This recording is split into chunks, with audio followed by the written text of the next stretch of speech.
जनवरी 2023 दिल्ली पालम विहार नगर, जहां एक हर्षिता नाम की लड़की रहती थी जो कि दिल्ली यूनिवर्सिटी में पढ़ाई कर रही थी और उसके घर में 4 लोग थे। पहला उसके पिता जिसका नाम सतबीर बरेला था जो कि एक ड्राइवर थे, दूसरी उनकी पत्नी जो कि हाउसवाइफ थी और वहीं पर हर्षिता और हर्षिता की बड़ी बहन जिसका नाम सोनिया था जिसकी शादी कुछ ही साल पहले हो गई थी और वो अपने ससुराल में रहती थी। लेकिन अब जो हर्षिता के पिता रहते हैं वो हर्षिता के लिए लड़का ढूंढ रहे थे, लेकिन तभी उन्हें एक लड़का पसंद आता है एक मैट्रिमोनी साइट से और वो लड़के का नाम था पंकज लामा। नाउ जो पंकज लामा था इसका पूरा परिवार तो इंडिया में रहता था, लेकिन ये लड़का लंदन में जॉब करता था। नाउ जो हर्षिता की फैमिली रहती है उसे पंकज पसंद आता है और साथ ही साथ जो पंकज की फैमिली रहती है उसे हर्षिता भी पसंद आ जाती है। ये दोनों फैमिली की एक साथ मीटिंग होती है और फिर उसके बाद 2023 में पंकज को इंडिया बुलाया जाता है हर्षिता से कोर्ट मैरिज करने के लिए। नाउ ये दोनों की कोर्ट मैरिज होती है और यहाँ पर हर्षिता का वीजा अप्लाई कर दिया जाता है लंदन के लिए। नाउ वीजा में टाइम लगने वाला था जिसकी वजह से पंकज वापस से लंदन चला जाता है। फिर आता है 2024 में वापस से पंकज लामा इंडिया आता है 22 मार्च 2024। इस टाइम पे पूरे रीति रिवाज के साथ पंकज लामा और हर्षिता की शादी करी जाती है। इससे पहले जो कोर्ट मैरिज हुई थी वो सिर्फ और सिर्फ वीजा के लिए थी। ये दोनों की शादी के बाद इनका परिवार काफी ज्यादा खुश रहता है और ये दोनों भी काफी ज्यादा खुश रहते हैं। 30 अप्रैल 2024 पंकज और हर्षिता ये दोनों लंदन जाते हैं। लंदन जाने के बाद हर्षिता हमेशा अपने परिवार को फोन लगाया करती थी, वीडियो कॉल लगाया करती थी और अपना हाल चाल बताया करती थी। ये सब चीजें 1 महीने तक चलते रही, लेकिन अब जैसे ही उसके परिवार वाले हर्षिता को कॉल लगाते थे तो हर्षिता कॉल उठाती ही नहीं थी। जो हर्षिता के परिवार वाले थे उसे ऐसा लगता था कि शायद कोई नेटवर्क इशू है या फिर वो लोग की नई शादी हुई है तो वो कुछ ज्यादा ही बिजी है। 1-2 महीने ऐसे ही गुजर जाते हैं, लेकिन तभी जो हर्षिता रहती है वो अपनी बड़ी बहन जिसका नाम सोनिया रहता है उसे कॉल लगाती है, लेकिन वो कॉल में रोते रोते ये बताती है कि जो पंकज लामा है वो उसे बहुत ज्यादा मारता पीटता है और वो उसे धमकी देता है और ये कहता है कि वो अपने घर वालों से बात ना करे। जो सोनिया रहती है वो ये पूछती है कि पंकज ऐसा कर क्यों रहा है। तो जो हर्षिता रहती है वो ये बताती है कि पंकज का ये कहना है कि वो अच्छी खासी लंदन में जॉब कर रहा है, उसकी फैमिली का स्टेटस कहीं पर से भी हर्षिता की फैमिली के स्टेटस से मैच नहीं होता और हर्षिता की फैमिली ने जो पंकज और हर्षिता की शादी करवाई वो उनकी स्टेटस के हिसाब से नहीं करवाई, लेकिन बल्कि यहाँ पर जो हर्षिता के घर वाले थे उन्होंने अपनी प्रॉपर्टी तक बेच दी थी सिर्फ हर्षिता की शादी अच्छे से करने के लिए।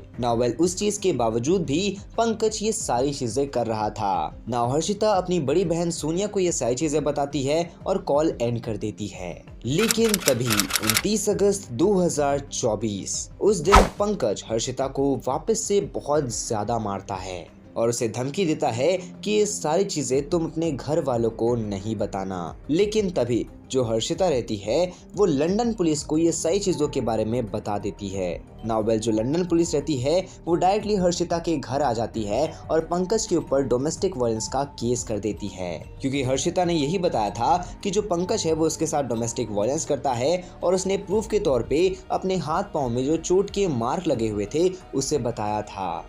और उसी के साथ साथ जो पुलिस होती है वो आजू बाजू नेबर से जब पूछती है तो नेबर्स भी यही बताते हैं कि हाँ इनके घर से अक्सर बहुत ज़्यादा चीखने चिल्लाने की आवाज़ें आया करती है।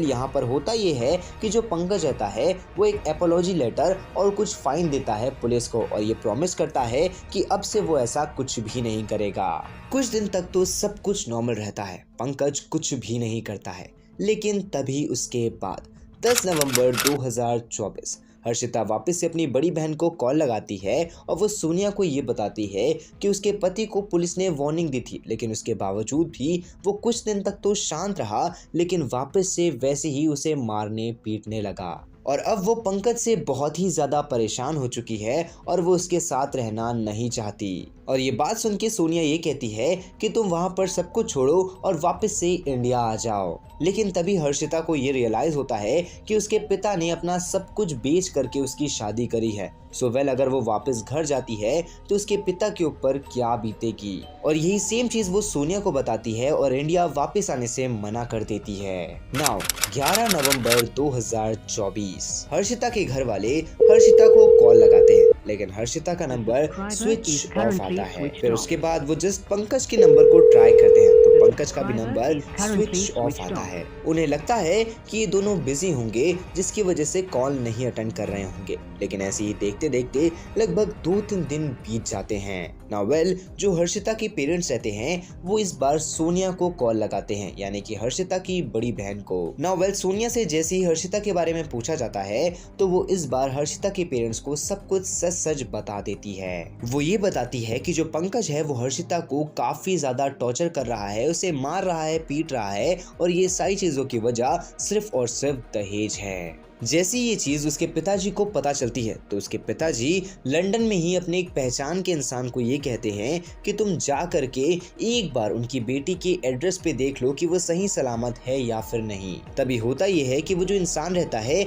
वो वहां जाने से ही मना कर देता है। लेकिन तभी जो उसके पिताजी रहते हैं वो दिल्ली में ही अपने एक दोस्त को, अपने एक परिचित इंसान को ये कहते हैं कि तुम प्लीज कुछ भी करके एक बार अपने एक इंसान को वहां पर भेज दो और जा करके ये पता लगा दो कि उनकी बेटी सही सलामत है या फिर नहीं। कई बार रिक्वेस्ट करने के बाद जो उनके परिचित का इंसान रहता है वो अपने ही एक कॉन्ट्रैक्ट वाले इंसान को उनके घर के एड्रेस में भेजता है और वहां पर ये पता चलता है कि जो एक्चुअली में उनका घर है वो पूरी तरीके से खाली है। उनके घर में ना ही हर्षिता है ना ही पंकज है। नाउ वेल होता ये है कि अब वो डायरेक्टली लंदन पुलिस में FIR लिखवा देते हैं, जिसके बाद जो लंदन पुलिस रहती है वो ये दोनों को ढूंढना शुरू करती है। लगभग 2 दिन बीत जाते हैं, ना उन्हें पंकज का कुछ पता चलता है और ना ही उन्हें हर्षिता का कुछ पता चलता है। लेकिन तभी 15 नवंबर 2024 जो लंदन पुलिस रहती है उन्हें एक कॉल आता है और वो कॉल में ये बताया जाता है कि जो हर्षिता का घर का एड्रेस है उससे लगभग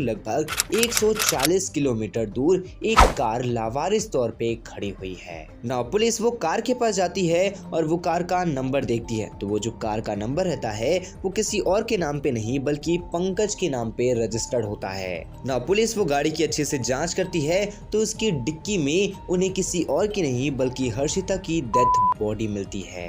ना इससे ये चीज प्रूफ हो जाता है कि जो पंकज है उसने हर्षिता को मारा और उसे मारने के बाद वो गायब हो गया। नाउ वेल जो पुलिस रहती है वो पंकज को ढूंढना शुरू करती है। वो अपने एरिया के आसपास के सारे CCTV कैमरास में चेक करती है तो उन्हें पंकज की कुछ क्लिप्स मिलती है जिसमें साफ साफ ये पता चलता है कि पंकज अपने चेहरे को छुपा रहा है और दूसरी चीज वो अलग अलग जगह जा रहा है, लेकिन इस बार उसके पास फोन नहीं है जिसकी वजह से उसकी लोकेशन को ट्रैक करना नेक्स्ट टू इम्पॉसिबल है। लेकिन उसके थोड़े टाइम के बाद जैसे ही बॉडी का पोस्टमार्टम हो जाता है तो हर्षिता की बॉडी को इंडिया भेज दिया जाता है। लेकिन तभी लंदन पुलिस को यह पता चलता है कि जो पंकज है वो शायद लंदन छोड़ के इंडिया वापस जा चुका है, जिसकी वजह से जो लंदन पुलिस रहती है वो अब इंडियन पुलिस को इस चीज के बारे में इन्फॉर्म करती है। तो जो इंडियन पुलिस रहती है वो पंकज के बारे में पूरी डिटेल इंफॉर्मेशन निकाल लेती है, जिसके बाद पता चलता है कि वो लंदन में कोई हाईफाई जॉब नहीं करता था बल्कि एक सिक्योरिटी गार्ड था और जो पंकज के घर वाले थे